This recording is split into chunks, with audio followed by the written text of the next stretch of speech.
بسم الله الرحمن الرحيم.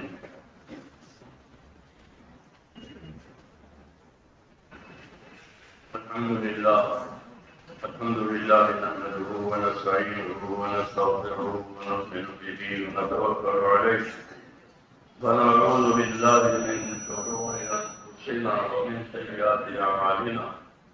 من يهده الله فلا مضل له ومن يضلل فلا هادي له.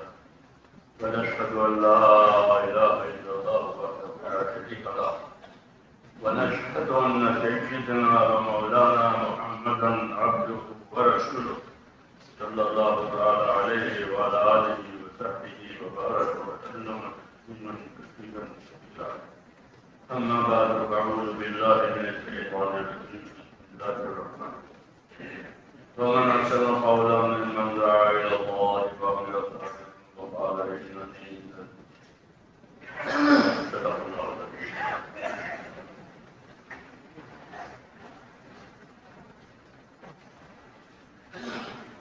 بزرگوں اور پیارے بھائیوں، زندگی جو ہے ہماری وہ ذمہ داریوں کی زندگی ہے، اور ذمہ داریوں کا انجام اور نتیجہ انعام اور اکرام ہوتا ہے. آیا ہے کہ جو جتنی ذمہ داری پوری کرے گا جتنا وہ انعام اور اکرام کا حقدار ہو. اور معونت والا قدر معونہ حدیث شریف میں ہے کہ اللہ کی مدد اور اللہ کا اکرام اتنا ہی ملے گا جتنی ذمہ داری پوری کی جائے. ذمہ داری زندگی میں نہیں ہے پھر کچھ نہیں. آدمی میں اور جانور میں یہی فرق ہے.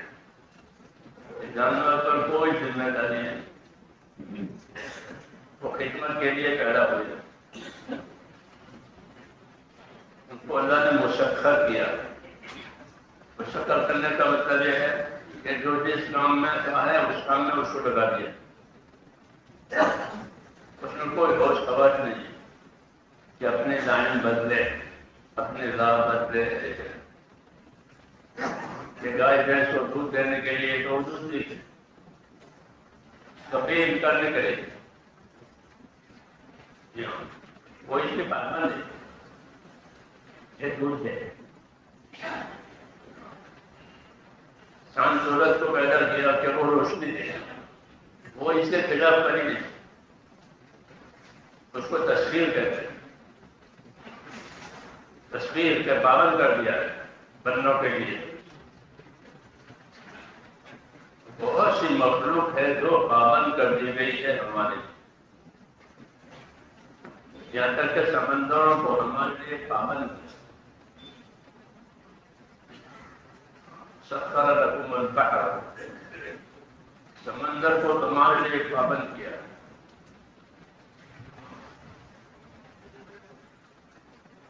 اس کام کے لیے تمہاری روزیوں کے لیے، تمہاری تجارتوں کے لیے.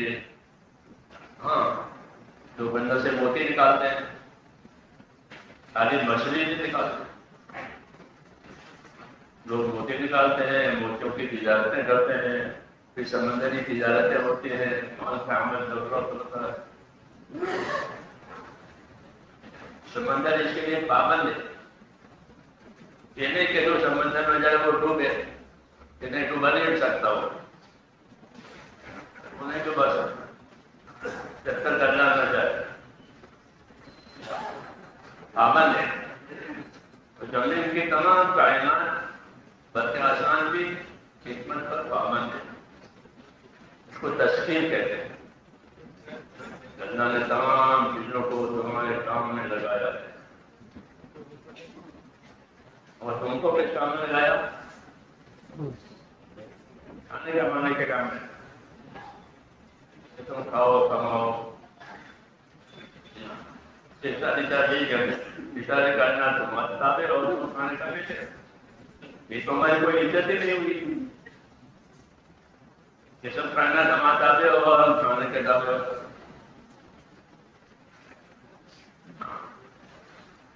نہیں، ہم کو تو ذمہ دار بنایا ہے.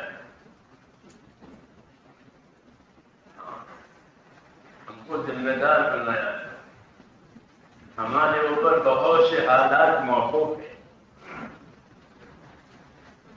دنیا کے حالات ہمارے اوپر موقوف ہیں. ہمارا حال ایسا ہوگا تو دنیا کا حال ایسا ہوگا. جی ہاں، اس لیے ہم ذمہ دار ہیں. تو ہمارے اوپر بہت سے حالات حدیثوں میں ہے کہ جب لوگ زکات دینا بند کر دیں گے اور زکات میں کوتاہی کریں گے تو بارش رک جائے گی. یہ ہماری ذمہ داریوں کا اثر ہے. بارش بھی رک گئی، کیوں زکات روک دی ہے. یہ مثال ہے کہ ہمارے کاموں کا اثر بہت دور دور تک جائے گا.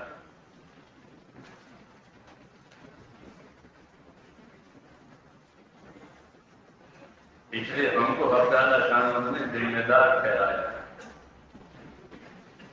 اور ہمارے پاس جو چیزیں ہیں، اسباب، اولاد، یہ امانتیں بھی ہیں اور یہ نعمتیں بھی. یہ امانت ہے، اولاد امانت ہے، مال امانت ہے اور نعمت بھی ہے. ہر آدمی جاتا ہے مال ہو اولاد ہو، نعمت کی وجہ سے اس کی چاہت ہے، لیکن وہ امانت کہ کسی کام کے لیے دی گئی. تو ہمارے پاس جتنی چیزیں ہیں وہ نعمتیں بھی ہیں اور امانتیں بھی. اب سوال یہ ہے کہ ان امانتوں کو کیا کرنا ہے. نعمت تو استعمال کرے گا، کھائے گا، پیے گا، استعمال کرے گا، ان کو کچھ. لیکن وہ جو امانتیں ہیں وہ امانت کے کیا تعلق، امانت کا کیا مطلب ہے کہ وہ امانتیں کیوں دی گئی ہیں. تو کہتے ہیں وہ امانتیں اطاعت کے لیے دی گئی ہے. اس کے لیے اطاعت کے لیے دی گئی. نبیوں کے آنے کی غرض جو ہے وہ اطاعت ہے. اللہ نبیوں کو بندوں میں اطاعت قائم کرانے کے لیے بھیجے. وما ارسلنا من رسول الا لیطاع باذن اللہ. جب کبھی ہم نے کوئی رسول بھیجا ہے تو وہ اسی کے لیے بھیجا ہے کہ اس کی رہبری میں لوگ اللہ کی اطاعت کریں. نبی کی رہبری میں لوگ اللہ کی اطاعت کریں. تو زندگیوں میں اللہ کی اطاعت آ. دو جگہ اطاعت ہوتی ہے. کبھی آدمی اپنے نفس کی اطاعت کرتا ہے، جو جی میں آیا وہ کیا،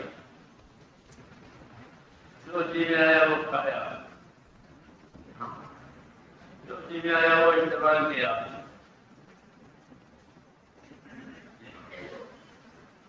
یہ بھی ایک طریقہ ہے دنیا میں کہ جو جی میں آیا وہ کھاؤ. یہ بات صحیح نہیں، یہ بات صحیح نہیں. بلکہ ہماری زندگی قیمتی ہے، وہ کسی کام کے لیے ہے، وہ کسی مقصد کے لیے. زندگی اور زندگی کے کام اور زندگی کے اسباب،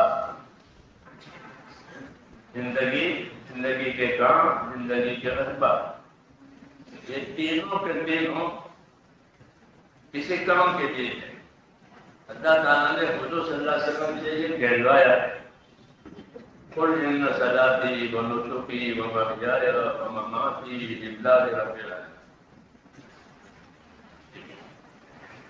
یہ نبی کہو لوگوں سے کہ میری نماز، میری قربانی، مالی عبادت، میرا جینا، میرا مرنا اللہ کے لیے ہے. یہ سبق دیا، یہ سبق دیا. قل ان صلاتی ونسکی، کہو میری نماز، نماز بدنی عبادت ہے، نسک مالی عبادت ہے. کہ مجھے اللہ نے جانی طاقت بھی دی ہے، مالی طاقت بھی دی. تو کس کام کے لیے؟ گناہ کرنے کے لیے. کہ گناہ کرنے کے لیے کوئی طاقت بھی نہیں دی ہے اور گناہ کرنے کی روز زمین کو کوئی جگہ بھی نہیں.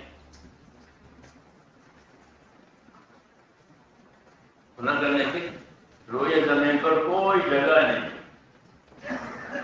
کہ وہاں جا کے گناہ کر لو، وہاں جا کے سگریٹ پی لو، لیکن عمل پیو ایسا نہیں بنایا۔ رکمان مسلم اپنے بیٹے سے کہتے تھے یہ گناہ کرنے کے پیچھے ہے تو ایسی جگہ تلاش کرنا جو گناہ کی جگہ ہوگا۔ ظاہر بات ہے تو کوئی جگہ ایسی ہے نہیں، کیا مطلب ہے کہ گناہ کرنے کی گنجائش نہیں۔ کیوں کہ ان صلاتی و نسکی و محیای و مماتی للہ رب العالمین، ہاں میری جانیں میری مالی تمام طاقتیں اور یہ سب میرے اللہ کے لیے۔ یہ مرکز کی زندگی اطاعت کے لیے دی گئی، ساری محنتیں اسی کے لیے کہ زندگی میں اطاعت۔ محنت کے لیے نہیں ہوتی، محنت منفعت کے لیے ہوتی ہے، قاعدہ ہے۔ محنت کس لیے ہوتی ہے؟ منفعت کے لیے، نفع کے لیے ہوتی ہے۔ سمجھدار آدمی اپنی محنت کے پیچھے منفعت دیکھتا ہے، نفع کیا ہے، کہ محنت کا نفع کیا ہے۔ تاجر تجارت کا نفع دکھتا ہے، مزدور مزدوری کا نفع دکھتا ہے، عہدے والا عہدے کا نفع دکھتا ہے۔ قاعدہ ہے کہ محنت منفعت کے لیے ہوتی ہے۔ جس محنت کے پیچھے منفعت نہ ہو تو وہ گدھے کی محنت ہے۔ گدھا محنت خوب کرے گا، وہ جانتا ہے کیا ملا کیا نہیں ملا۔ سب سے زیادہ نادان گدھا پیدا جاتا ہے، گدھا ہے۔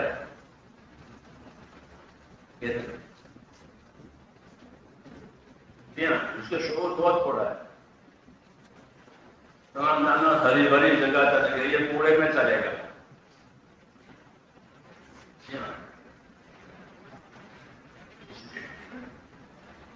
تو میرے دوستوں یہ سب باتیں ہیں کہ ہم کو حق تعالیٰ شانہ نے صلاحیتیں دی، جانی مالی اور عقل سمجھ پھر دل دیا ہے اللہ سے تعلق پیدا کرنے کے لیے۔ دل کس کے لیے دیا ہے؟ کہ اللہ سے تعلق پیدا کرو۔ اس کو ایمان کہتے ہیں، اس کو تقویٰ کہتے ہیں۔ اللہ سے دو قسم کا تعلق پیدا ہوتا ہے، ایک ایمان کا تعلق، ایک تقوی کا تعلق۔ ایمان کا تعلق مثبت تعلق ہے، تقوی کا تعلق منفی تعلق ہے۔ ایمان کا تعلق مثبت تعلق ہے، یعنی ایمان کرنے کی چیزوں پر لے جائے گا، ایمان کرنے کی چیزوں پر لے جائے گا، اور تقویٰ نہ کرنے کی چیزوں سے بچائے گا۔ یہ دو چیزیں دلوں میں پیدا ہونا ضروری ہے، ایک ایمان یقین آوے اور ایک تقویٰ آوے۔ تقویٰ ایک خاص قسم کا ڈر ہوتا ہے جو اللہ دلوں میں ڈالتا ہے۔ حضرت عمر فرماتے تھے ہم کو تقویٰ دیا گیا اور یہ دکھانے کی چیز نہیں ہوتی، برتنے کی چیز ہوتی ہے۔ کس کو ہوتی ہے؟ برتنے کی چیز۔ جیسے خوش دھانی کوئی دکھا نہیں سکتا لیکن گا کے بتا دے گا، جب گائے گا تو پتہ چلے خوش دھان آدمی ہے، تو برت کر کے چیز دکھائی ہے، گا کے بتائی۔ ایسے تقویٰ کے دکھانے کی چیز نہیں ہوتی۔ حضور نے فرمایا تقویٰ ہاں ہونا، تو اشارہ الی صدری کہ تقویٰ یہاں ہوتا ہے، اور اپنے سینے کی طرف اشارہ کیا۔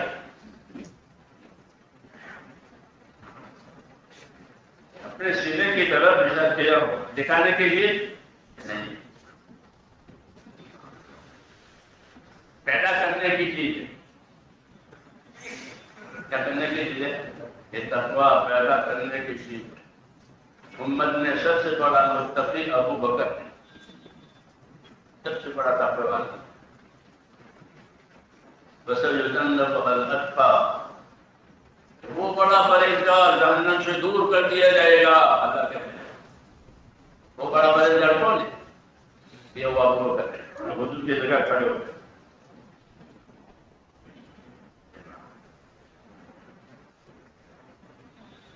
دلوں میں تقویٰ آ گئے، اللہ تعالیٰ کا خوف آ گیا۔ یہ اس کام کی تاثیر ہے،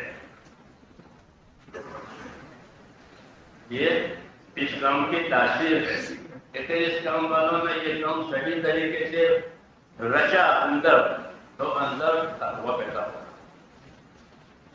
والذین اهتدوا زادهم هدى وآتاهم تقواهم۔ جو لوگ احتیاط سے بتکلف اپنے آپ کو ہدایت پر چلاتے رہیں گے تو اللہ ان کی عملی زندگی بھی صحیح کرے گا اور اندر تقویٰ بھی دے گا، اوپر نیچے دونوں ہی نہ، اوپر سے عملی زندگی صحیح ہو، یعنی اعضاء و جوارح کا استعمال صحیح ہو، اور اندر سے تقویٰ ملے گا، اندر اللہ تعالیٰ کا خاص قسم کا ڈر ہوگا۔ اس ڈر کی کیا تاثیر ہوگی؟ اس ڈر کی تاثیر یہ ہوگی کہ وہ حقوق کی حفاظت کرے گا۔ کیا کرے گا؟ حقوق کی حفاظت کرے گا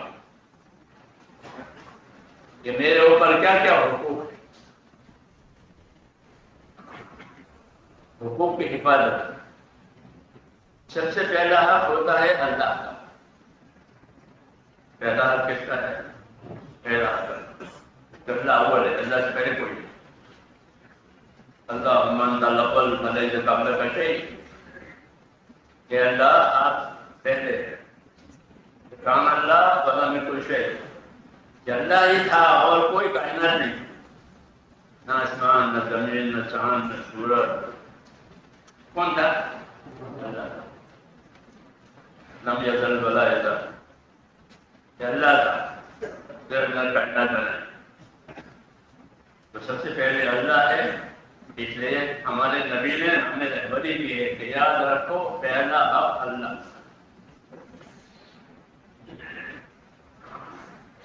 تو معاذ نے جبل سے پوچھا حضور صلی اللہ علیہ وسلم نے کہ معاذ آپ کو معلوم ہے اللہ کا کیا حق ہے؟ کہ نہیں معلوم۔ کیسے معلوم ہوتا؟ بتایا نہیں، نبی تو بتائے گا اللہ کا کیا حق ہے، وہ تو بتا نہیں سکتا، اسے نبی کی پیروی کرنا ضروری ہے کہ نبی اللہ کی مراد بتائے گا، اللہ کی منشا بتائے گا، اللہ کی رضا ناراضگی کا راستہ سمجھائے گا۔ ہاں، یہی مقصد ہے اس کام کا۔ یاد رکھو طریقہ کار مقصد کار کی طرف لے جانے کے لیے ہوتا ہے۔ ابھی تو ہم طریقہ کار پر ہی ہیں، مقصد پر گئے نہیں ہیں۔ سمجھ میں نہیں آ رہا؟ طریقہ کار پر ہوں گے تو مقصد کار پر جائیں گے، اس لیے طریقہ کار پر ہونا ضروری ہے۔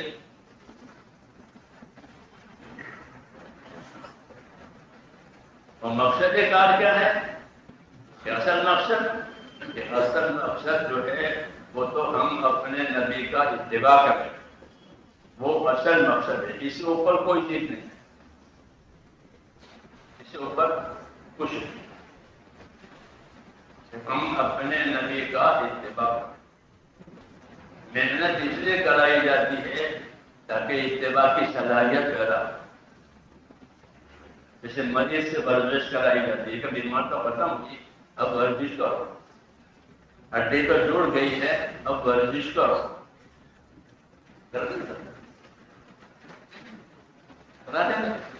ہڈی تو جڑ گئی ہے مگر تمہیں تھوڑی ورزش کرنی پڑے گی، بیماری تو ختم ہو گئی ہے، آپ کو تھوڑی ورزش کرنی پڑے تاکہ بدن کے تمام اعضاء اپنے کام پر آ جائیں۔ تو ایسے یہ محنت ہے، ہم کو محنت دی گئی ہے، ورزش دی گئی ہے تاکہ زندگی مقصد پر آئے۔ سمجھ میں آئی بات؟ اب آپ پوچھو گے کیا مقصد ہے، تمہارا اللہ صاحب سے پوچھا کہ ہمارے کام کا کیا مقصد ہے؟ تو انہوں نے فرمایا کہ ہمارے کام کا مقصد یہ ہے کہ جتنی باتیں جناب رسول اللہ صلی اللہ علیہ وسلم لے کر آئے ہیں وہ ہماری زندگی میں آئے، یہ ہمارا حصہ ہے، باقی سب طریقہ کار ہے، سمجھے نہیں؟ لوگ ٹریکٹروں سے کھیتی کرتے ہیں، جانوروں سے کھیتی کرتے ہیں، مگر ان دونوں کی بھی کھیتی کرتے، سبزی والے ان کے پاس ٹریکٹر نہیں ہوتا، ان کے پاس بیل بھی نہیں ہوتے، وہ سبزی بوتے ہیں، طریقے ہیں زمین سے پیداوار لینے کے، ہاں الگ الگ ایسے ہی طریقے ہوتے ہیں نبی سے ہدایت لینے کے، نبی کے ذریعے ہدایت دینی ہے، کیونکہ ہدایت اللہ نبی کے ذریعے پھیلائے گا، ہدایت کے لیے بھیجا ہے، نبی سے ہدایت لینے کے لیے محنت کرنی پڑتی ہے تاکہ مزاج میں تابع داری آئے۔ پہلی بات کیا ہے؟ دیکھو آپ جانور پالتے ہیں تو جانور کا مزاج بنتا ہے، تب وہ جانور کام کا بنتا ہے، اس کا مزاج بناتے ہیں، اس کو سدھانا کہتے ہیں۔ ہم لوگ کھیتی کرتے تو بیل کو سدھاتے ہیں، تو نیا بیل آئے تو وہ شوریاں کرتا ہے، یہاں مچل جاتا ہے، تو پھر یہ اس کو سدھاتے ہیں، تو پھر وہ ٹھیک ہو جاتا ہے، اب وہ ٹھیک ہو گیا بھائی، اب وہ اپنے گردن دے دے گا، یہ جو آرام لوگ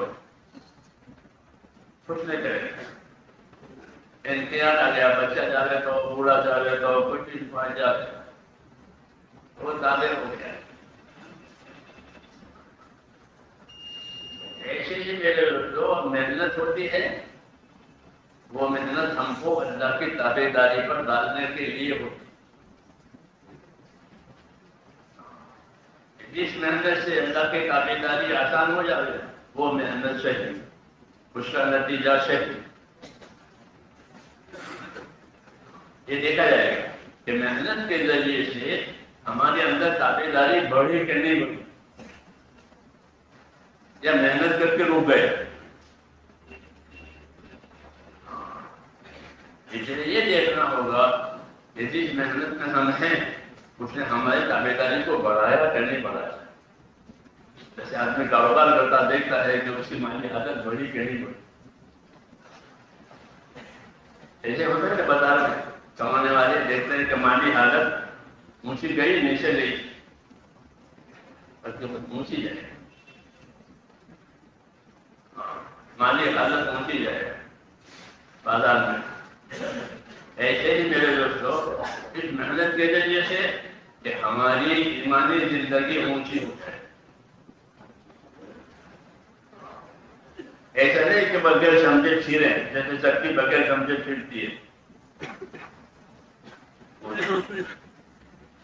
وہ نہیں ہے، پتھر پر پتھر چھیرے، کوئی ایسا نہیں کرتا کہ پتھر پر دانا ڈال کے پتھر پھراتے ہیں تاکہ آٹا باہر آ جائے، آٹا باہر آ جائے، ویسے پھرنا کہ پھرنا زندگی میں کسی چیز کو لانے کے لیے ہوتا ہے، زندگی میں لانا چاہیے، کیا لانا ہے زندگی میں، کیا لانا ہے زندگی میں؟ ایک تو آخرت کی فکر لانے میں لانا ہے۔ ایک صحابہ جو کہتے تھے کہ انما هممنا الآخرہ، ہمارے عزائم آخرت بنانے کے ہیں، وہ یہ کہتے تھے۔ یہاں سے رہبری ملے گی کہ بھائی محنت کے ذریعے سے کیا چاہتے ہو، کہ ہم تو اس محنت کے ذریعے سے اپنے آخرت بنانا چاہتے ہیں کہ میری آخرت بن جائے، کیونکہ ہر آدمی اپنے آخرت کا ذمہ دار ہے، ہر آدمی اپنی آخرت کا ذمہ دار ہے، اس ذمہ داری میں کوئی اس کا ساتھ نہیں دے گا، یہ اللہ نے کہا ہے کہ اس کا بیٹا اس کا ساتھ نہیں دے گا، اس کا باپ اس کا ساتھ نہیں دے گا، اس کا خاندان اس کا ساتھ نہیں دے گا، وہ تنہا ذمہ دار ہے آخرت کے معاملے میں۔ دنیا میں ساتھ دیتے ہیں، شادی ہوئی تو ساتھ دیں گے، جنازہ ہوئی تو ساتھ دیں گے، جو بھی خوشی میں ساتھ دیتے ہیں، یہاں ساتھ دیں، اپنا اپنا کا ہو۔ ایک ذمہ داری میرے بھائی کو ہماری ہے کہ اپنی اپنی زندگی کو ہم صحیح بنانا، طریقہ کار پر گزارا نہ کریں کہ ہم تو 2 گز کرتے ہیں، 5 کام کرتے ہیں، یہ تو محنت کے ہیں، محنت تو مقصد پر جانی چاہیے۔ میں انکار نہیں کرتا اس کا، 5 کام کا اور 2 گز کا، وہ تو محنت کے کام ہے، وہ ضروری ہے، لیکن محنت منفعت پر لے جا رہے، محنت کس پر لے جا رہے؟ ہر محنت منفعت پر لے جاتی ہے، نفع پر لے جاتی ہے، وہ محنت صحیح ہے۔ جس محنت کے بعد کوئی نفع نہیں ملا تو کھوٹ ہے، وہ تاجر نے تجارت کی محنت کی اور نفع نہیں ہوا تو پھر وہ سر پر ہاتھ لے کے کہتا ہے کہ ہمارا کھوٹ۔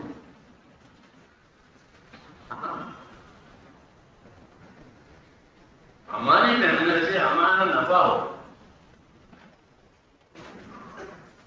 اس لیے ہم کو محنت بھی دی ہے اور محنت میں نفع کمانے کے لیے علم بھی دیا ہے۔ تمہاری محنت میں نفع کیسے آئے گا؟ اس کا علم تو ہونا چاہیے۔ تو آپ کو کون سا علم دیا ہے؟ کہ آپ کو فضائل کا علم دیا ہے۔ مولانا اجازت صاحب فرماتے تھے کہ فضائل علم مسائل کے علم پر مقدم ہے، مسئلے تو بعد میں سیکھے، پہلے فضائل سیکھے، طریقہ سیکھے، فضائل سیکھے۔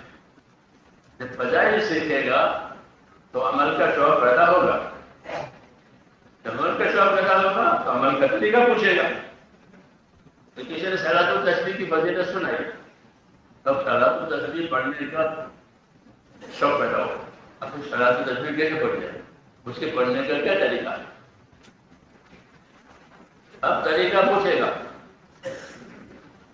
ہمارے مولوی نور محمد صاحب تھے، نظام الدین بہادر کے، تو میں نے ایک آدمی کو صلاۃ التسبیح سمجھائی ہوگی تو وہ پڑھنے کے لیے تیار ہو گا، لیکن کیا مجھے تو صلاۃ التسبیح پڑھنا یاد نہیں، یہ کیسی پڑھی جائے، کیونکہ اس کے پڑھنے کا خاص طریقہ ہے۔ حضور صلی اللہ علیہ وسلم نے اپنا چچا کو سکھایا، تو کہا کہ میں نے بیٹھ کر کے اس کو صلاۃ التسبیح سکھائی، تو آدھا گھنٹہ لگا کہ سیکھنے میں، کو یاد ہو گئی کہ 75 مرتبہ ہر رکعت میں تیسرا کلمہ پڑھا جاتا ہے، یہ صلاۃ التسبیح کا طریقہ ہے۔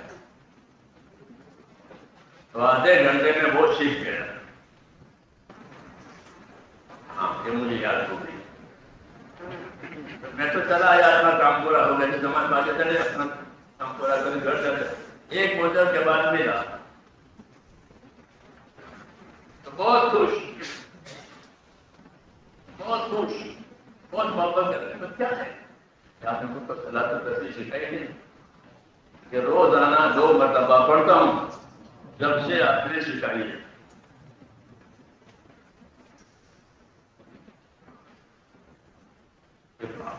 روز 2 دفعہ پڑھو۔ اب یہ کا یہ فائدہ ہوتا ہے کہ جو عمل تم نہیں کر سکو گے دوسرے کریں گے تو دوسروں کو سکھاؤ، خالی پھرنا نہیں ہے، علم و ذکر کے ساتھ پھرنا، اس کے ساتھ چلنا۔ ہاں، اس کو بھولے ہوئے ہیں، اسے چکی خالی چل رہی ہے، نہ دانا ہے نہ آٹا ہے۔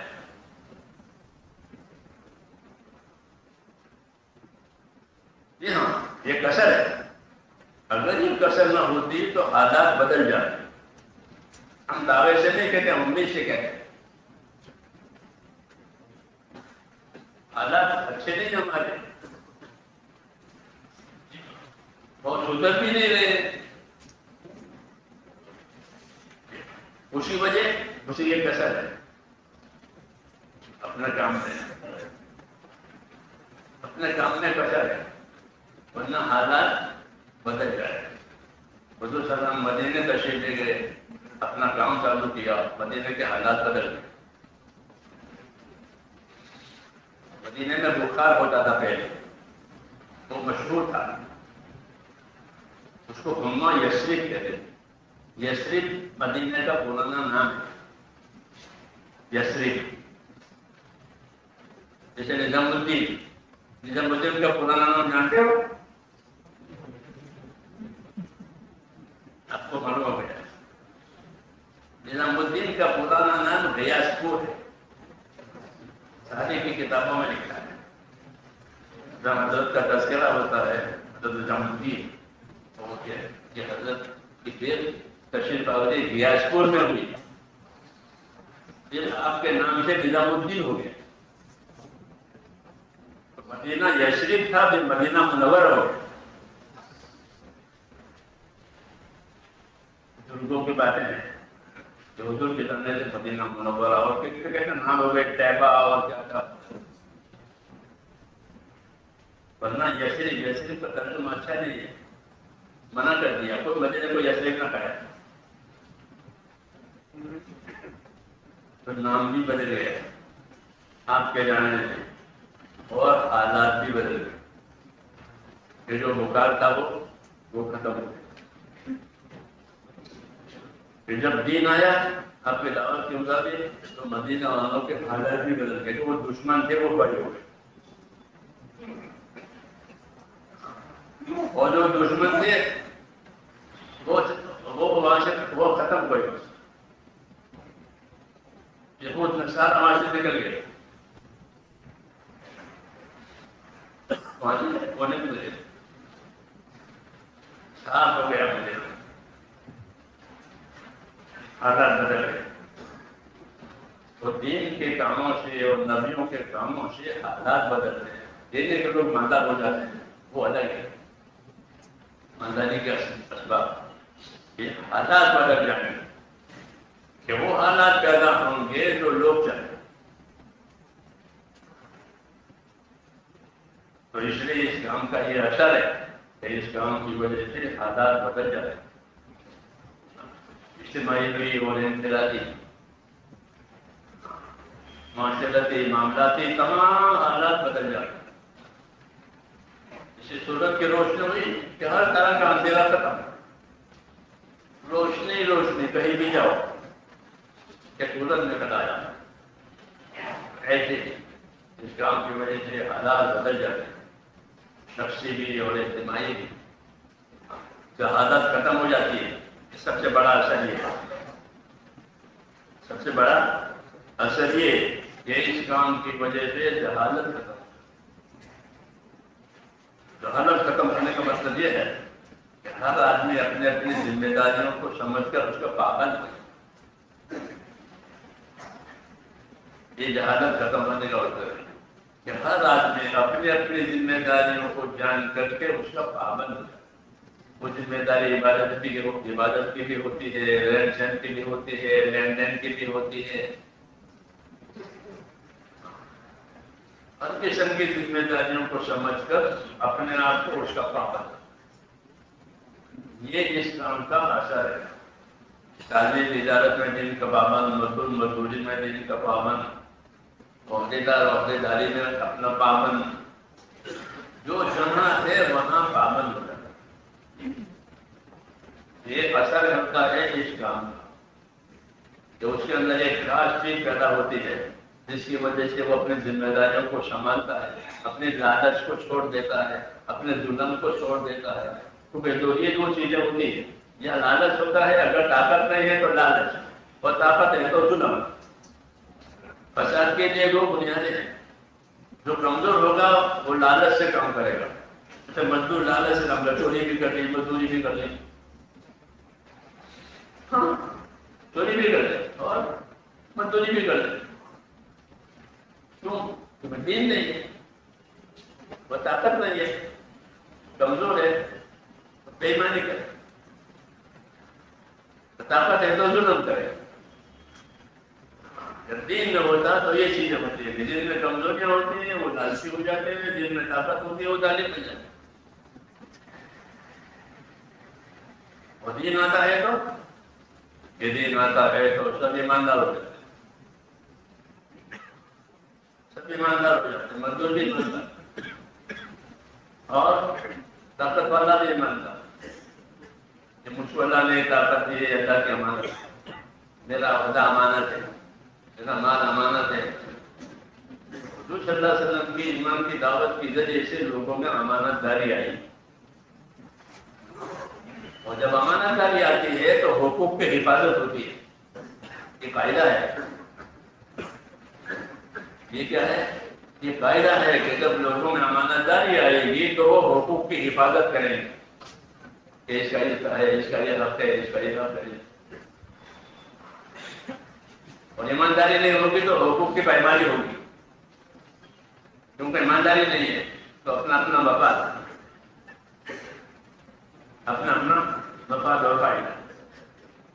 اس لیے میرے دوستو، دعوت کی محنت کا بڑا اثر جو ہوتا ہے وہ یہ ہوتا ہے کہ اس کی وجہ سے اللہ تعالیٰ دلوں میں تقویٰ پیدا کرتا ہے۔ کیا پیدا کرتے ہیں؟ تقویٰ پیدا کرتے ہیں، اندر ایک خاص قسم کی احتیاط، ایک خاص قسم کا ڈر اندر کا ڈر، اس کی وجہ سے آدمی اپنے آپ کو سنبھال کے رکھتا ہے کہ میں اللہ کا گنہگار بھی نہ بنوں، بندوں کا گنہگار بھی نہ بنوں۔ اس کو تقویٰ کہتے ہیں کہ اللہ کا گنہگار بھی نہ بنوں، بندوں کا گنہگار بھی نہ بنوں۔ تو پھر کیا کرتا ہے کہ پھر روح اللہ کی عبادت کی طرف بڑھ جاتا ہے۔ کیا ہوتا ہے؟ ہاں، ہم اپنی دعوت کی محنت کا اثر اپنے اوپر دیکھیں کہ ہمارے اندر عبادت کا روح بڑھا کہ نہیں بڑھا۔ تو ہم اللہ کی طرف دعوت دیتے ہیں، لوگوں کو دعوت کیسے دیتے ہیں؟ کھانا نہیں، عبادت کی دعوت کسی کی آپ دیتے ہو؟ عبادت یا قوم اعبدوا اللہ ما لکم من الہ غیرہ، یا قوم اعبدوا اللہ، اے میری قوم اللہ کی عبادت کرو۔ دعوت عبادت کی ہوتی ہے، کیا چیزوں کی نہیں ہوتی؟ کہ چیزیں بھی عبادت کے لیے کہ سستی ختم ہو جائے، چیزیں کے کا تو سستی ختم ہو جائے گی۔ ہاں، چیزیں نہیں دے گا تو سستی ختم نہیں ہوتی، جنان کی محبت رہتی ہے اندر، وہ بھی اس کے لیے۔ تو اصل زندگی میرے دوستوں وہ عبادت کی زندگی، دعوت میں اگر اثر کیا ہوگا تو عبادت میں ترقی ہوگی۔ دیکھو، آپ نے حکایت صحابہ میں پڑھا ہوگا کہ حضرت ابوبکر رضی اللہ عنہ مسلمان ہوئے اور حضور کے ساتھ کام میں لگے اور اپنے گھر کے سامنے مصلی بنایا، یعنی اس میں رات کو عبادت کرتے تھے، دن میں حضور صلی اللہ علیہ وسلم کے ساتھ دیتے تھے، لوگوں کو آپ کے پاس لاتے تھے دعوت لے کر کے، اور اپنے گھر کے سامنے ایک نماز کی جگہ بنے اور اس کی عبادت کرتے تھے۔ وہ ایسی عبادت ہوتی تھی کہ مشرکین کے بچے، ان کی عورتیں اس عبادت سے متاثر ہوتے تھے۔ یہ حکایتیں ہیں، حکایت صحابہ۔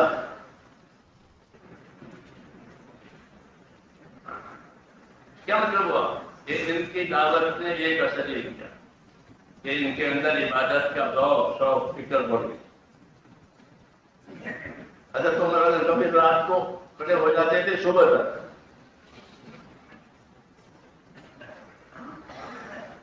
حضرت عثمان کی نماز پڑھتے تھے، جب بھیتر کا نمبر آیا تو ایک رکعت بھیتر میں پورا قرآن مجید ختم کر کے پھر چھٹی لے کر گھر جاتے تھے۔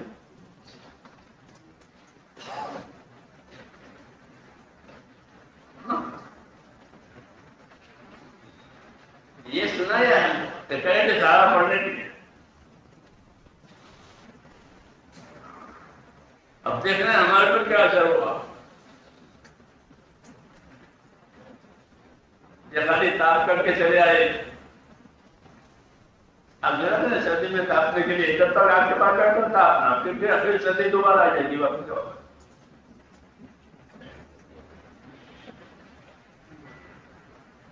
ہوتا ہے کہ جب آپ کے پاس بیٹھے تو ہوتا بڑا سنتے تو ویسے پیش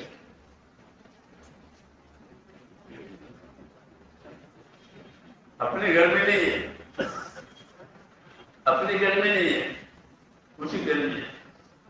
ماحول میں ہے تو ٹھیک ہے، ماحول میں نہیں تو بھی بیٹھے ہوئے ہو گئے۔ یہ مانا ہوا کہ ہم کو ماحول چلا رہا ہے، ہم کو تقویٰ چلا رہے۔ کون چلا رہے؟ ہاں، تو اللہ فرماتے ہیں ہم کو تقویٰ دیا گیا ہے۔ ٹھیک ہے، اللہ کا ڈر اندر وہ ہم کو چلائے گا۔ تو ایک دفعہ بیت المال کا سارا مال ختم کر دیا حکومت، اب بیت المال میں اجتماعی مال نہیں ہے، تو عبد الرحمان نے اپنی لوکما دیا کہ آپ نے سارا مال لے لیا، بیت المال میں کچھ نہیں ہے، اور اپنی ضرورتیں اجتماعی انفرادی آتی رہتے ہیں۔ وہ ان کے ساتھ جب مشکل کے ان کے وہ مشورہ دینے والے وزیر کی طرح سے وہ سمجھدار تھے، تاجر بھی تھے اور سمجھدار بھی۔ تو حضرت عمر نے فرمایا کہ تمہاری زبان پر شیطان بول رہا،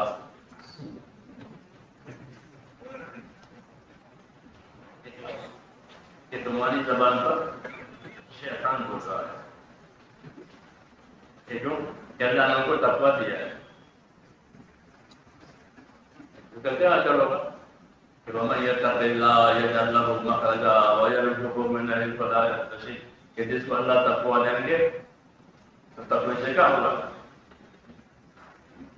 تقوی سے کہ تقوی سے اللہ ایسی جگہ سے روزی دے گا جہاں خواب و خیال بھی نہیں ہے، اور پریشانیوں سے نکالنے کے لیے ایسے راستے نکالیں گے کہ خواب و خیال میں بھی نہیں، تو پریشانیوں میں سے بھی نکالنے کے لیے اور ضرورت کی زندگی کے پورا کرنے کے لیے وہاں سے روزی دیں گے جب وہ خواب و خیال نہیں ہے، کہ یہ دونوں باتیں تقوی سے حاصل ہوتی ہے۔ اللہ نے ہم کو تقویٰ دے دیا۔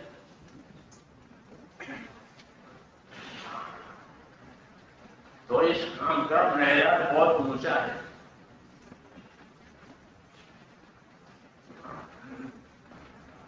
اسے تقویٰ ملتا ہے، کیا ملتا ہے؟ ہاں، یہ وعدہ ہے اللہ کا کہ اس کام پر اللہ تقویٰ دیں گے، لوگ متقی بنیں گے۔ کیا بنیں گے؟ ہاں، لوگ متقی بنیں گے، بڑی صفت ہے۔ کیا صفت ہے؟ کہ متقی بنے، لوگ پرہیزگار بن جائیں گے، یہ کام کا اثر ہے۔ پھر وہ اپنے حقوق میں، بندوں کے حقوق میں، خدا کے حقوق میں پرہیزگار ہو جائے گا۔ کچھ کہنا ہی نہیں پڑے گا، کچھ کہنا ہی نہیں پڑے گا، لیکن یہ تو آپ کا حق ہے، جب ہمارا آپ کا ہے۔ کیا بات ہے؟ متقی ہو گئے۔ پچھلے میرے بھائیوں دو چیزیں ہیں، ایک ہے طریقہ کار اور ایک ہے طریقہ کار کا مقصد۔ طریقہ کار تو یہ جو ہم کرتے ہیں، بھائی اتنا وقت لگاؤ، ہفتہ واری میں لگاؤ، وہ تو طریقہ کار ہے، وہ تو ہر پارٹی کے پاس ہوتا ہے، ہر پارٹی کے پاس اپنا پروگرام ہوتا ہے، اپنی جگہ پر کام کرنے کے لیے بھی اور دنیا میں کام کرنے کے لیے بھی ان کے پاس پلان ہوتا ہے، وہ دنیا میں بھی جاتے ہیں۔ آج سے نہیں، پہلے سے وَلَا يَغُرَّنَّكَ تَقَلُّبُ الَّذِينَ كَفَرُوا فِي الْبِلَادِ، کہ اللہ کا انکار کرنے والے دنیا میں پھریں گے، کہیں سے دھوکہ مت کھانا۔ ہاں، وہ دنیا کا بڑا کریں گے، دنیا میں اپنی چیز چلائیں گے جیسے آپ چلاتے ہو۔ ہاں، تو ہر پارٹی کرتی ہے، اپنی بھی چلاتے تھے، تاجر اپنی بھی چلاتا ہے، یہ کوئی بڑی بات نہیں ہے۔ لیکن ہم نے ان میں یہ فرق ہے کہ ہم اپنے کام کو اپنے غرض کے لیے نہیں کریں گے، اپنے کام کو اپنے غرض کے لیے نہیں کریں گے، ہم کام کو اپنے اللہ کے لیے اور اپنے آخرت کے لیے کریں گے۔ اسی کو تقویٰ کہتے ہیں، اللہ کے لیے کریں، اللہ نے حکم دیا ہے، نبی نے طریقہ دیا ہے، اس لیے اس حکم کو اس طریقے سے پورا کریں گے۔ یہ تقوی کا اثر ہوگا، کہ تقوی کا اثر یہ ہوتا ہے اندر ڈر پیدا ہوا تو آدمی تابعداری اختیار کرے گا، اندر سے ڈر نکل گیا تو عذاب ہو جائے گا۔ اندر سے ڈر نکل گیا تو آزاد ہو گیا. یہ نہیں کہ اس پر لگام تھی وہ نکل گئی، لگام پہلے سے نہیں تھی، اندر دیا. اس لیے میرے دوستوں اصل چیز یہ ہے، ایک اللہ کے وعدوں پر یقین رکھو، دوسرے اللہ تعالیٰ کا خوف پیدا ہو. وعدہ وہی دوسرے پر اللہ کے وعدوں کا یقین رکھو کہ ہم یہ کام کریں گے اور اللہ یہ کرے گا، ہم یہ کام کریں گے اور اللہ یہ دے گا. دوسرا کہ اگر یہ نہیں کریں گے تو یہ سزا ہوگی، یہ عذاب آئے گا، یہ پریشانی کھڑی ہوگی. اس کو وعدہ وعید کہتے ہیں کہ ہم کو وعدہ وعید چلا رہے. کون چلا رہے؟ کہ وعدہ وعید چلا رہے. اس کو اخلاص کہتے ہیں. یہ اخلاص فضائل کے علم سے پیدا ہوتا ہے کہ فضائل کے علم پر عمل کرے گا تو اخلاص پیدا ہوگا. کیوں؟ کہ اس میں اللہ کا وعدہ ہے، اللہ کے وعید ہے. اس لیے ہم کو سبق کے طور پر فضائل کا علم دیا کہ کون سا سبق پڑھو گے. سبق تو پڑھنا پڑے گا تاکہ جہالت دور ہو جائے. تو کون سا علم پڑھیں گے آپ؟ کہ ہم فضائل کا علم پڑھیں. کیوں؟ یہ آسان بھی ہے اور سب کے لیے ہے. دوسرا علم تقسیم ہے. دوسرا علم تقسیم ہے. آپ عبادت کریں گے تو عبادت کرنے والوں کے لیے عبادت کا علم، تجارت کریں گے تو تجارت کرنے والوں کی تجارت کا علم. تم تجارت کے علم کے ساتھ تجارت کرو، عبادت کے علم کے ساتھ عبادت کرو، حکومت کے علم کے ساتھ حکومت کرو، مزدوری کے علم کے ساتھ. یہ تقسیم ہے اپنی ضرورت کے حساب سے کہ وہ اپنی ضرورت کے حساب سے ہے. لیکن فضائل سب کے لیے ہے. تجارت کے علم کام کرے اس کے لیے فضائل ہے، مزدوری کے منتوں کے اس کے لیے فضائل ہے، عبادت کے علم کرنا اس کے لیے سب فضائل سب کے. اس لیے زندگیوں کو رخ پر لانے کے لیے فضائل کا علم دیا گیا تاکہ زندگی عمل پر آئے. سمجھ میں نہیں آ رہا؟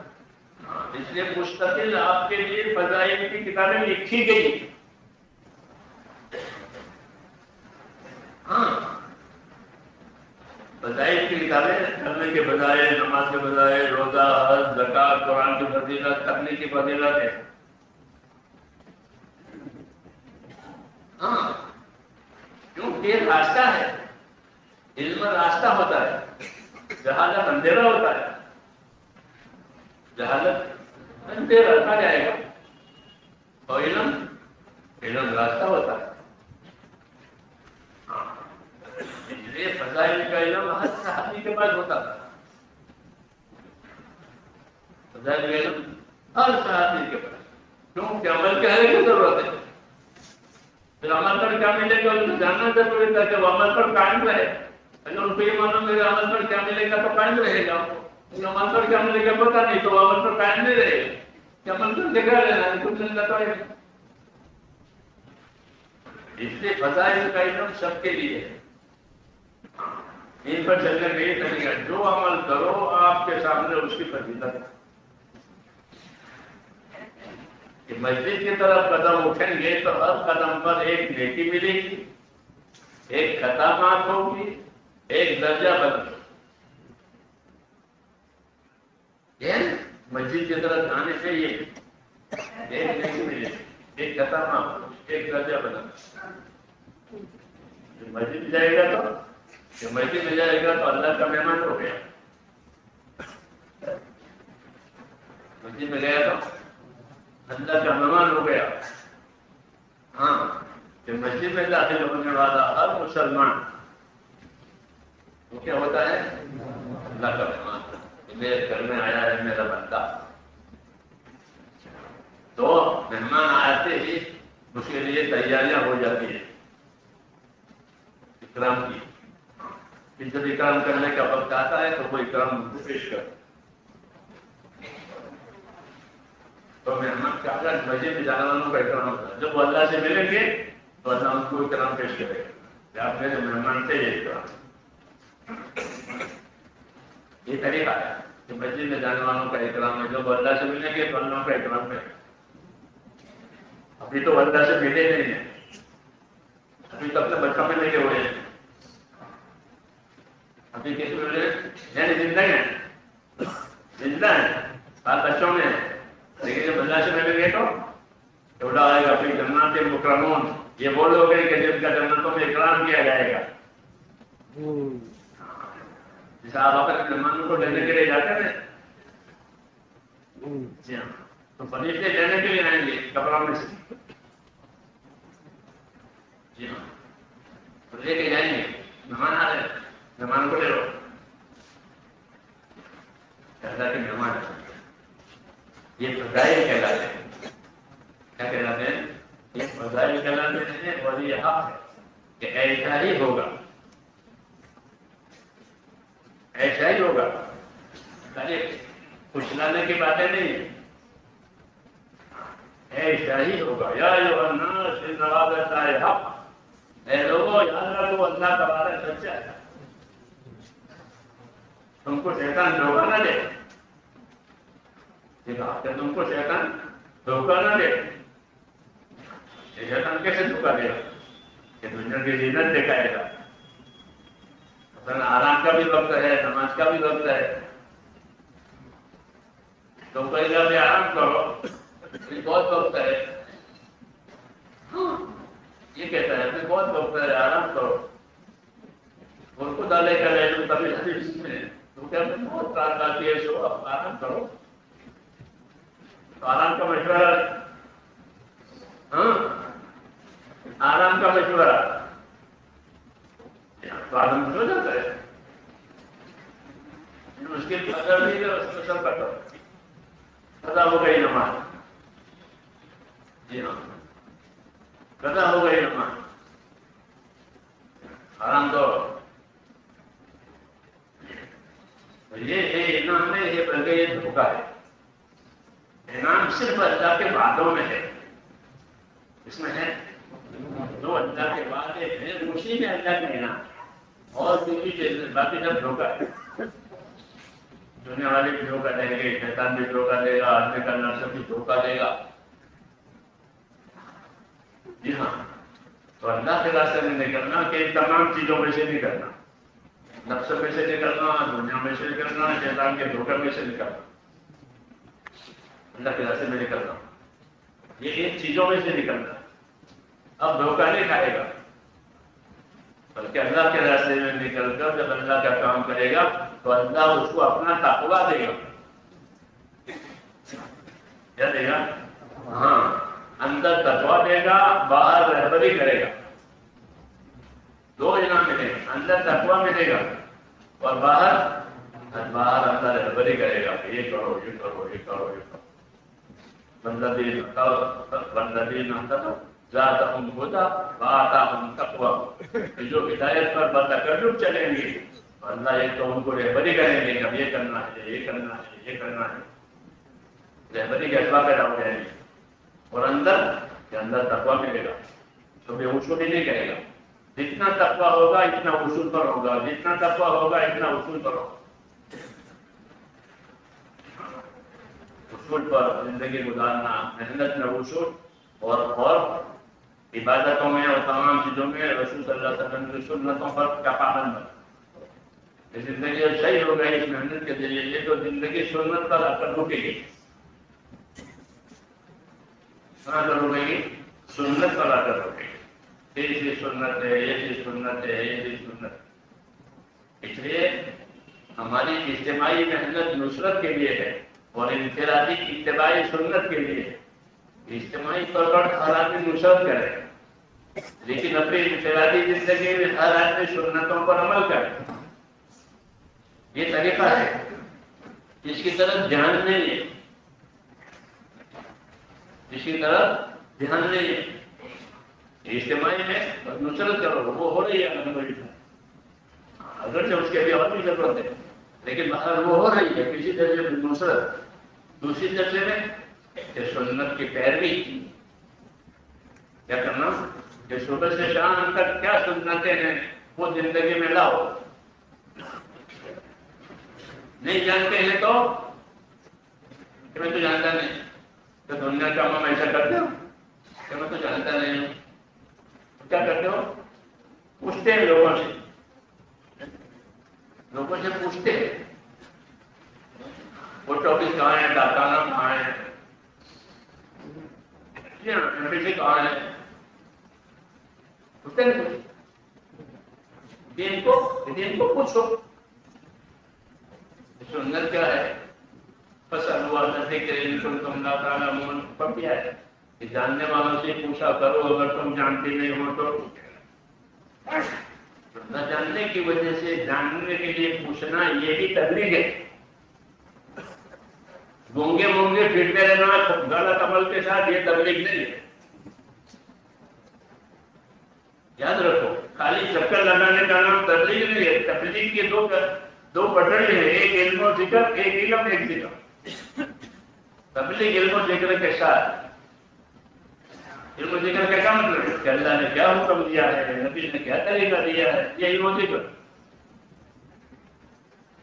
یہ علم و ذکر کہ اللہ نے کیا حکم دیا ہے. مثلا اللہ نے کہا کہ نماز پڑھنی ہے کہ پاکی اختیار کرو, اللہ نے حکم دیا کہ نماز پڑھنی ہے پاک کرو. کیسے بات کرے کہ نبی سے پوچھو, ابھی بتائیے گا کہ غسل کی ضرورت ہے غسل کرو, نہیں تو وضو کرو. ہو گئی پاکی,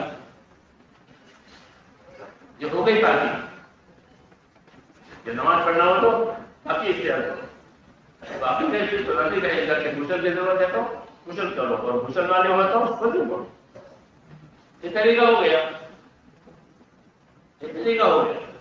اس سے بنے گی عبادت, اس سے بنے گا دین. علم و ذکر کا یہ ہر کام میں یہ دیکھو کہ اللہ نے کیا حکم دیا ہے اور نبی نے اس کا کیا طریقہ دیا ہے عمل کرنے کے لیے. تو علم و ذکر کے بغیر گاڑی نہیں چل سکتی. جیسے گاڑی بغیر پٹری کے نہیں, بغیر پٹری گاڑیاں چلتی ہیں, پٹری پر چلتی ہیں. پٹری نہیں تو ڈھیر ہو جائے گی, پٹری سے اتر گئی. علم و ذکر کے بغیر دینی زندگی نہیں ہوتی. دینی زندگی علم و ذکر کے ساتھ ہوتی ہے. ہر کام میں علم و ذکر ہے. پتہ نہیں کیا حکم دیا ہے, نبی نے کیا کرنا, کپڑا پہننے کا کیا حکم ہے, کپڑا طریقہ پہننے کا کیا طریقہ ہے. ہر کام میں ہم علم و ذکر والے ہیں. کیا والے ہیں؟ علم و ذکر نہیں ہوگا تو علم نہیں ہے تو جہالت, اور ذکر نہیں ہے تو غفلت. علم نہیں ہے تو جہالت, اور ذکر نہیں ہے تو غفلت. تو جہالت غفلت والے ہیں, علم و ذکر والے نہیں ہیں. کافر کی زندگی جہالت والی بھی ہوتی ہے, غفلت والی بھی ہوتی ہے. کافر کی زندگی میں غفلت بھی ہے, جہالت بھی. وہ اللہ کے حکموں سے غافل ہے, جاہل ہے, اپنے عمل سے غافل ہے. کافر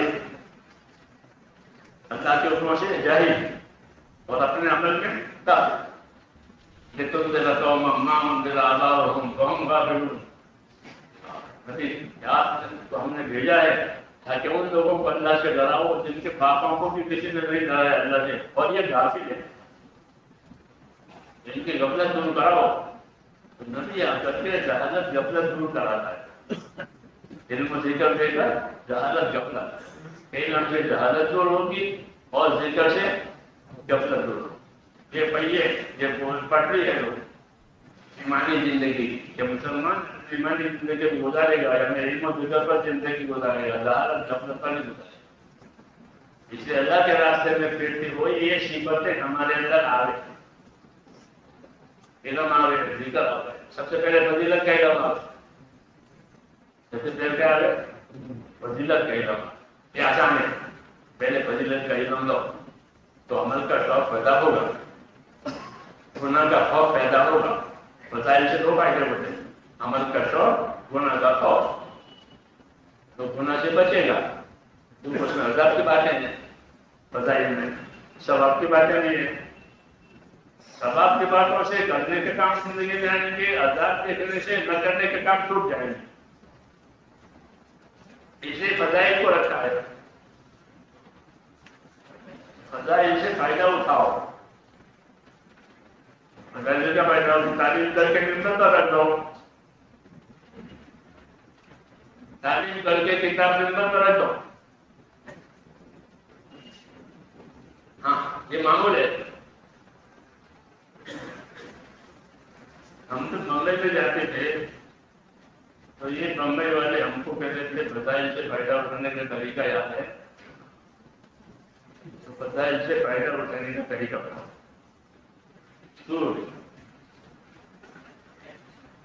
ایک تو فضائل کی کتابیں پڑھو جیسے پڑھتے ہو حلقوں میں سفروں میں گھروں میں معمول ہے چاچوں کا الحمدللہ کرتے کہ حلقوں میں پڑھو. دوسرا جو اس کا تم پائے والی دوسرے بنائے اکیلے اکیلے تھے لوگ تم بناؤ میں اکیلے اکیلے ہوتے ہیں. تو جس طرح ان بناؤ میں اکیلے اکیلے ہو اس طرح فضائل کو اکیلے اکیلے بھی پڑھا اس سے دل پر اثر ہو. یہ دوا بنے گی کیا بنے گی یہ دوا بنے گی. وہ کہتے تھے کہ کتابیں حلقوں میں پڑھو پھر جب ہلکے نہ ہو تو وقت نکال کر اکیلے اکیلے. تیسری بات کہ فضائل حلقوں میں سننے سے اکیلے پڑھنے سے جو فضائل یاد ہوئے جب دعوت دینے کے لیے دعوت کس فضائل سے ان کو دعوت دو تو تمہارے پاس بھائی تو مسجد میں چلے گا ہمارے ساتھ تو تجھے ہر قدم پر لے کے لے گی ہر قدم آپ ہوگی اور اللہ کا مہمان بن کر مسجد میں جائے گا اور مسجد میں انتظار صدات میں بیٹھے گا تو انتظار کا ثواب ملے گا. اور اگر نماز نہیں ہے تو اعتکاف کر کے بیٹھے گا مسجد میں اعتکاف کا ثواب ملے گا. دو طریقے سے ثواب ملے گا. انتظار کا بھی ثواب ملتا ہے اعتکاف بھی ثواب ملتا ہے. یہ فضائل تو کوٹ میں کوئی بھی نہیں رہے گا مسجد میں جا کر بیٹھے گا. اگر نماز کا وقت نہیں تو انتظار کرے گا اور اعتکاف بھی کرے گا. اور اگر نماز نہیں ہے تو اعتکاف کر کے مسجد میں بیٹھے گا تو بھی ثواب ملے گا. اس کو فضائل کہتے ہیں. سمجھے نہیں اسی سے امت میں اور ہر فرد میں عمل زندہ ہو. اس کی دعوت خالی نکل جانے کی دعوت ہے نکل رہے اس کے ساتھ جیسے خالی چکی چلا رہے تو پیٹ بھرے گا. پیٹ کیسے بھرے گا کہ دانے ڈالو ادھر سے دانے ڈالو ادھر سے آٹا لے لو پیٹ بھر جائے گا. تو نکلنا بھی ایک طرح کے بدل فضائل کمانے کے لیے اور لوگوں کو فضائل کی دعوت دو. فضائل سے کہ فضائل سے اثر ہو. فضائل میں ایک تاثیر ہے جب لوگوں کو وجہ سے سننا ہوگے تو فضائل کا اثر پڑتا ہے. یہ قدرتی ہے کہ نبیوں کو اللہ نے فضائل کا علم دیا انہوں نے فضائل علم دیا. اس لیے میرے دوستوں ہماری دعوت میں یہ کامیابی ہے کہ ہمارے پاس علم و ذکر ہو. کیا ہو کہ فضائل کا علم ہو اور اس پر عمل ہو. ذکر کی حدیثیں پڑھیں تو ذکر بھی کریں اور ذکر کی حدیثیں بھی پڑھیں. کتاب کی فضیلت قرآن وہ نماز ہے تو نماز کی فضیلت نماز فرائض بھی ادا کریں نوافل بھی ادا کریں. کیا کریں یہ نہیں کہ دو سنتی وطر پڑھ کے آ جاؤ کر کے لے کے وہ یہ رواج ہے. جب عمل ختم ہو جاتا ہے تو زندگی رواج پر آ کر اٹکتی ہے. رواج میں کچھ نہیں ملتا عمل پر سب کچھ ملتا ہے. اور عمل ترقی کرے گا فضائل سے اور محنت سے. کہ محنت بھی کریں فضائل بھی سنیں دونوں بات. لیٹے لیٹے پڑھنے کی بات نہیں لیٹو لیٹو کتابیں پڑھنا پھرو اور فضائل سنو. لیٹے لیٹے چلو اب لیٹے لیٹے آرام دہ کرسیوں پر محنت بھی ہو فضیلت بھی ہو. محنت بھی ہو فضیلت رنگ آئے گا. کیا ہے نا رنگ آئے گا کہ فضیلتوں کا شوق رکھا. ابو ہریرہ نے ایک مرتبہ اپنا عمر کو فضیلت سنے. ابو ہریرہ کا علم ہے کیا کہ جو آدمی جنازے میں شریک ہوگا مسلمان کے تو اس کو ایک قلعہ ثواب ملے گا. اور جو نماز جنازے میں شریک ہوا تو ایک قلعہ ثواب. پڑھ کے چلا گیا، اور جب پڑھ کے نہیں چلا گیا بلکہ اسے قتل میں بھی شریک رہا تو اس کو 2 قرات ثواب ملے گا. اور 1 قرات کتنا ہوتا ہے کہ احد پہاڑ کے برابر. 1 قرات احد پہاڑ کے برابر. یہ سنا ہے 2 قرات ثواب ملے گا نماز پڑھ کے جنازے میں. تو عبداللہ ابن عمر کو تھوڑا وہ ہوا کہ بتانے اب بزرگ کو صحیح یاد ہے اس لیے کہ جنازی نماز میں شرکت، اور یہ تو کوئی زیادہ محنت کی تھی تو اتنے بھی تکڑا ثواب ملے پہاڑوں کے برابر. تو مجھ کو ٹوکا ہو رہا سوچ کے کہہ رہے ہو تو بزرگ پوچھنا ہے کہ میں نیوز پیپر کیوں اڑاتا ہوں. ہاں تو ناراض ہو، تو ناراض ہو کر کے 60 آدمی صحابہ میں تھے کہ جن کو مکثرین فی الحدیث کہتے تو ان کو حدیثیں بہت معلوم. ان میں آئی کہ آپ ہو جائے گا یہ لوگ یہ جب ایک دوسرے پاس جاتے تھے اپنی بات صحیح معلوم کرنے کے. جب اتنی عمر ہے تو آپ جب ہوگا کیا کہہ رہا ہو اتنا تھوڑا عمل 4 تکلیف پڑی اور پہاڑ کے بعد کام گیا. وہ ایسا کے بعد عمر میں میں نے وہ قرات کی بات کیسی ہے جنازے میں ہمارا صحیح ہے ہمارا جنازہ پڑھے تو 1 قرات اور دفن تک رہے تو یہ 2 قرات اور 1 قرات بہت پاک دیکھا.